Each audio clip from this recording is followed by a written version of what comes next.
বিকাল বিকাল ছাদে চলে আসলাম। ভাবলাম যাই গিয়ে একটা জামরুল বা একটু অন্য কিছু খাওয়া যায় কিনা দেখি। তো চলে আসলাম ছাদে, যদিও আজকে কোনো বাতাস নাই, প্রচণ্ড পরিমাণের গরম।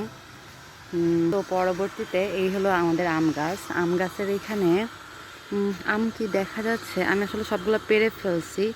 ওই যে একটা আম, আর হচ্ছে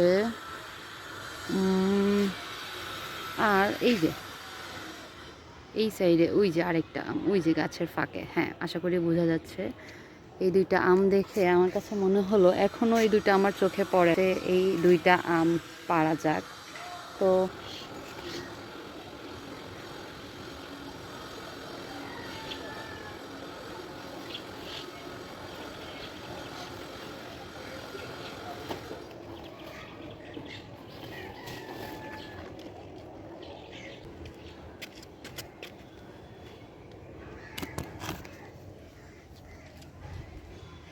অনেক ঘাম ছড়িয়ে অবশেষে দুইটা সুন্দর সুন্দর আম পারলাম।